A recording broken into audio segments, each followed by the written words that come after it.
I don't know how many people know the terminal exists, that it's in their backyard, and the impact it has on what they're bringing home and the price they're paying. You've likely passed it countless times while traveling along the Gardiner Expressway, the Ontario Food Terminal.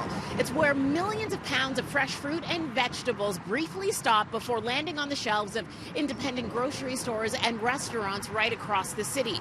Well, the province has now started a review into the fate of this property, and that has some people concerned that this prime real estate could end up being turned into condos. And that could have you paying more at the grocery store. You take away that terminal or you move it to a location that's not easily accessible for all those independent grocers, that effect is going to ripple right down throughout the entire industry and is going to have an impact on the consumers in this province. The facility sits on 39 acres of land near Park Lawn and the Gardiner. The Federation of Independent Grocers says a move to what they call a less central location could drive up costs for those indie shops that buy their produce at the terminal. Those include Rabba, Longo's, and Highland Farms. The numbers we've seen are between 8 to 10 times higher if we move to another facility. So the growers, the wholesalers, even the buyers will see a dramatic increase on our expenses. Right now, you've seen the price of gas with the carbon tax coming in. Now it's $1.30, $1.40 back again. Just makes it difficult for customers. They look at products sometimes and they just walk by because it's too expensive.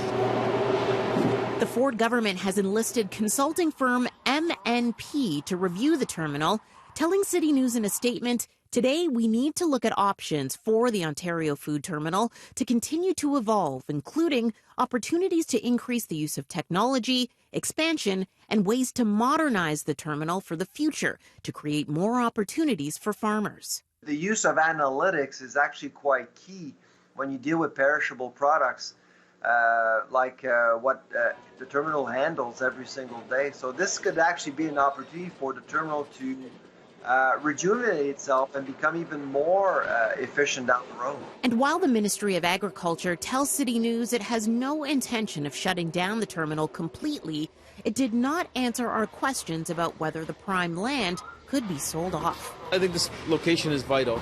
You know, if they're looking at selling off, there's a lot of, I know the government's made a lot of cuts and they're trying to find money elsewhere around to try and subsidize those cuts.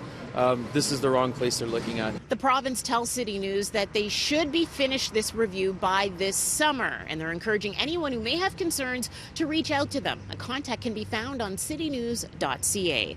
In Etobicoke, Tammy Sutherland, City News.